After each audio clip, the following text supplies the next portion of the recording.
A paz do Senhor Jesus, irmãos. Meu nome é Juliana Muniz e eu integro o grupo de acessibilidade da Igreja Cristã Maranata. Estou aqui para falar sobre o nível de suporte 2 e 3 relacionado ao transtorno do espectro autista. Então, nós temos feito alguns vídeos sobre este tema e damos continuidade hoje para falarmos sobre esse assunto que tem sido tão comentado em nosso meio. Então, para falarmos sobre o transtorno do espectro autista, mais especificamente sobre o nível 2 e 3 do autismo, nível de suporte, são aqueles níveis que as pessoas que estão diagnosticadas nesse estágio, elas precisam de um suporte maior, de uma ajuda em sua autonomia. São aquelas pessoas que ainda estão desenvolvendo a sua autonomia, tá? Então, por exemplo, precisam ainda de uma ajuda na parte da comunicação, da mediação dos seus familiares em relação a um pedido, porque às vezes são crianças, jovens, adultos, que ainda não conseguem estabelecer uma conversa, ainda não conseguem, por exemplo, amarrar um sapato, verbalizar, conversar, até mesmo iniciar conversas pelo WhatsApp. Nós temos visto que jovens com autismo, por exemplo, no nível superior, muitas das vezes eles têm um conhecimento daquele assunto, ou até jovens que estão no nível médio também. Eles têm um conhecimento do assunto que está sendo abordado na escola, porém, ou na universidade, porém, ainda não consegue estabelecer uma conversa, ainda não consegue iniciar até mesmo uma conversa pelo WhatsApp, por exemplo. Participa de grupo de WhatsApp, da escola, da igreja, sabe as informações voltadas para a área da tecnologia, para a área da ciência, do meio ambiente, da música também, dos instrumentos. Eles sabem esse conhecimento, mas ainda não conseguem colocar para fora esse conhecimento, no sentido de necessitar da ajuda dos seus familiares. Então, os familiares, os profissionais que trabalham com crianças, com jovens, nesse nível de suporte, por conhecê-los, eles sabem o potencial de cada um. Então, nós vamos o quê? Prestar atenção nas potencialidades desse jovem, desse adolescente que está diagnosticado com o nível de suporte 2 e 3. Dessa criança também que está iniciando muitas das vezes na educação infantil, que às vezes utiliza o seu corpo para poder se comunicar, às vezes até mesmo se machucando ou sem ela querer. Ela, no momento ali de um gatilho, de uma crise, ela acaba intervindo ali com o seu corpo para uma outra criança, numa hora de pegar um brinquedo, não consegue pedir um brinquedo, se comunicar assim, fazer um pedido, e ela vai e pega esse brinquedo ali no momento da rodinha, no momento da escola, da interação entre as crianças, no parquinho, e aí, o que acontece? Na verdade, ela precisa o quê? Ser ensinada a pedir, mesmo que ela ainda não tenha estabelecido uma conversa, ela ainda esteja balbuciando, ela ainda não, o pai, ou a mãe, a família, ainda perceba que ela fala poucas palavras, mas é necessário o quê? Ensinar. É necessário ensinar que a mãozinha para fazer carinho, que nós precisamos pedir quando nós queremos um outro brinquedo. Então, essa mediação desse adulto para essa criança que foi diagnosticada com nível de suporte 2 e 3, ela precisa ser muito trabalhada e ensinada, principalmente ensinada, e dar previsibilidade também ao que está acontecendo. Por exemplo, na escola, no momento da educação infantil, com alunos diagnosticados com autismo nível de suporte 2 e 3, como é que tem que ser feita a mediação?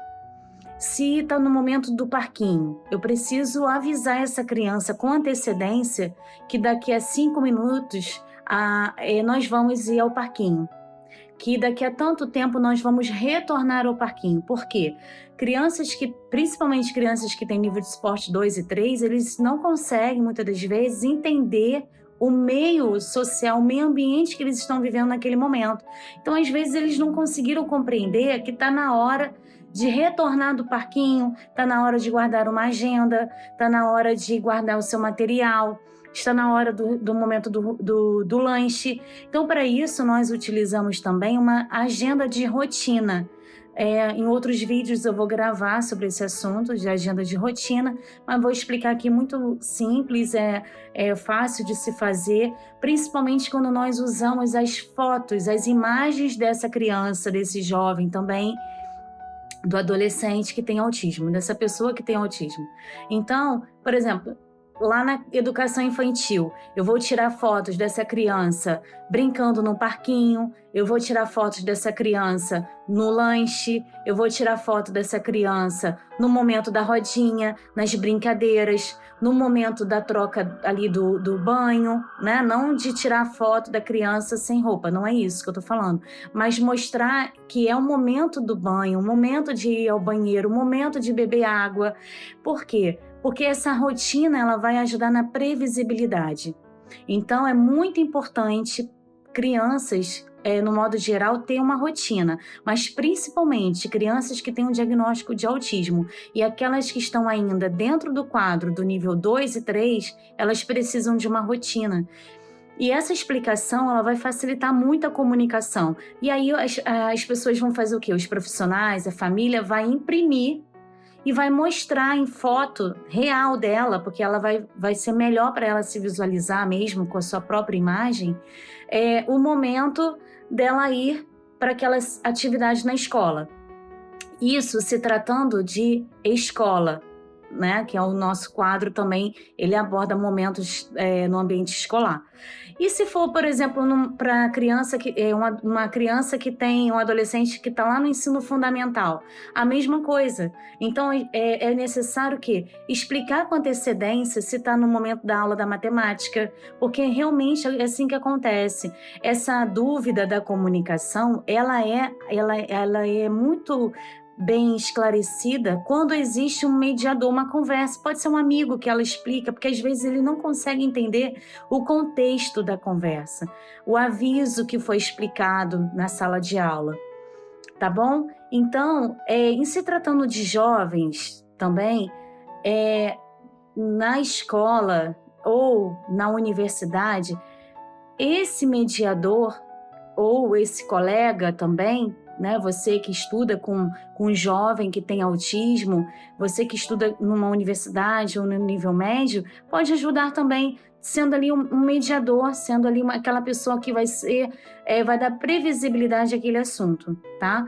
Então, muitas das vezes ele sabe do que é o assunto e tem timidez para responder, não consegue ainda estabelecer uma conversa, até mesmo em grupo de WhatsApp. Na igreja acontece isso também. Às vezes o jovem, ele sabe ligar o satélite, ele sabe mexer no computador, sabe até mesmo solucionar problemas de informática, mas ele fica ali naquela questão de timidez, muitas das vezes, e não consegue estabelecer. Mas não significa que ele não tem um conhecimento do assunto. Às vezes um instrumento. E aqui, irmãos, pessoas que estão interessadas no tema, eu gostaria de explicar o seguinte, que eles sabem muito mais do que nós imaginamos, tá? Então, não é porque o jovem está diagnosticado com autismo 2 e 3 que ele não saiba de um determinado assunto. Ele sabe sim, sabe? E precisa o quê? De uma conversa, daquela pessoa que está chegando a ele, que se sinta mais íntima, e ele vai conseguir contar os seus conhecimentos.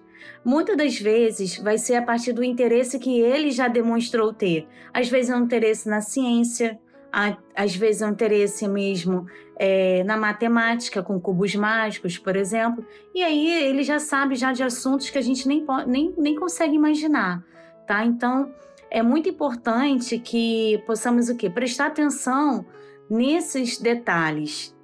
Então, essa comunicação ela precisa ser muito bem estabelecida entre o mediador, que pode ser a família, pode ser um profissional, e a pessoa que tem autismo. Tá? O que nós precisamos sempre observar são as áreas de interesses que eles têm. E aí, a partir dessa área de interesse, inicia uma conversa a partir desse assunto. Vocês vão ver, muitas das vezes eles fazem pesquisas assim de datas comemorativas de pessoas da sua família, sabem nomes de automóveis, colecionadores também, sabem nomes dos dinossauros, né? Sabem nomes em relação à parte da ciência também. O que na escola a gente precisa fazer é adequar esse ensino, é adequar esse material. Então, se está lá no nível fundamental, é procurar esse profissional, esse professor, e procurar se informar qual é a disciplina, qual é a matéria que ele vai dar naquela aula, para que também o professor consiga planejar essas aulas com antecedência. E a família precisa também ter ciência disso. Tá? Então, a gente precisa acolher e não colocá-los como se fossem pessoas com deficiência intelectual e que não tivessem conhecimento. Não, muito pelo contrário. Os estudos mostram, inclusive, que adolescentes, jovens que têm nível de suporte 2 e 3, eles têm uma inteligência acima da média. Mas aí que está. Como que nós vamos acessar essa área desse cérebro, essa mente, do que eles estão pensando? Então é preciso também interesse nosso, para a gente poder conhecer o que se passa nessa mente. E aí, quando nós vamos conhecer, a gente acaba estabelecendo que é uma conversa. E a gente amplia também as zonas de interesses. Então, às vezes, aquele jovem, aquela criança que está, ou adolescente que está com hiperfoco num determinado assunto, e a gente dá aquela atenção e explica para ele que nós já entendemos que ele conhece daquele assunto e nós vamos oferecer um outro assunto para que ele venha pesquisar, ele vai ser o melhor naquilo do que está sendo feita a pesquisa. Então, em relação à palavra do Senhor também, nós temos vários casos assim, né, que às vezes tem estudo da palavra.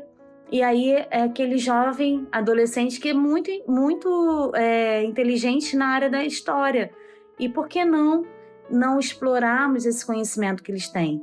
Não abrirmos também esse leque de comunicação, tá? Então é muito importante a gente observar isso e principalmente acolher, dar previsibilidade, valorizar suas potencialidades e não colocá-los numa posição de que eles não sabem de um determinado assunto, porque às vezes quando eles se calam é muito pior. E aí a mente fica somente pensando, e aí a família, o professor, ele não sabe do que tá ocorrendo naquela mente. E nós, servos do Senhor, nós sabemos que o Senhor nos criou com a sua na forma neurodiversa, e é um cérebro que foi feito pelo Senhor. Então o Senhor, ele nos dá a capacidade também de compreender. Então nós vamos orar ao Senhor, o Senhor vai nos dar uma bênção nesse sentido de conhecer o que está se passando na mente dessa criança, desse jovem, desse adolescente. Então nós não podemos deixar de conhecer. Eu vou mostrar também aqui aos irmãos essas letras móveis aqui, que eu utilizo muito, que eu já dei várias dicas sobre esse material. Melhor utilizar em forma de madeira, tá? Porque ela é fixa, ela é firme, fica mais fácil de manusear, principalmente para pessoas com autismo nível 2 e nível 3. E eu vou deixar aqui também uma outra dica. Enquanto vocês estiverem utilizando esses materiais, deixem à vontade essa criança, esse jovem, esse adolescente, porque às vezes eles vão escrever palavras que vocês nem saibam que eles já têm o domínio, tá? Acontece. Alguns já sabem ler também. Às vezes, não sabem escrever às vezes, mas sabem ler. Isso acontece muito em diagnóstico de autismo nível suporte 2 e 3. Como que você sabe, Juliana? Porque eu gosto de observar essa criança. E aí, por que eu não tenho que ficar muito perto? Eu tenho que ficar perto desde que eu não venha pressioná-lo a escrever. Não que seja uma obrigação, mas que seja algo que é livre e espontâneo.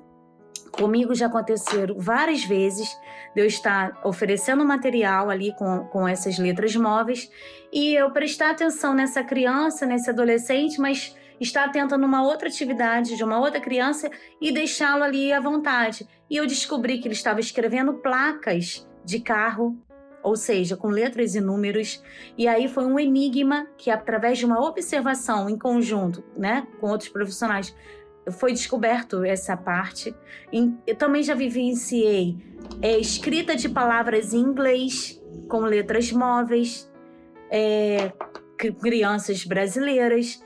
Também já presenciei escrita de palavras que ela escreveu pela primeira vez, e aí eu tive que pensar em qual era essa palavra que estava sendo escrita ali, qual era a pista. Isso nós chamamos o quê? De pistas de comunicação, tá? Então, são pistas que eles nos dão. Cada pista é uma maneira da gente descobrir o que se passa dentro de uma mente de uma criança, de um jovem adolescente, diagnosticado com autismo nível 2 e nível 3. Tem uma receita de bolo? Não, não tem uma receita de bolo. Mas tem o quê? O nosso olhar, a nossa observação. Então, quem não é observador, para trabalhar ou, né, sendo familiar, precisa ter esse olhar mais aguçado. Não tem, assim, outro caminho. É realmente a parte da observação, também somado a isso o quê? A parte do conhecimento e também a parte da sensibilidade. Essa tríade que eu sempre converso aqui no nosso canal, em outros momentos também, essa tríade ela precisa estar entranhada dentro de nós. Por quê? Porque vai ser uma maneira da gente acessar essa mente. Então vamos pensar o quê? Na pista de comunicação.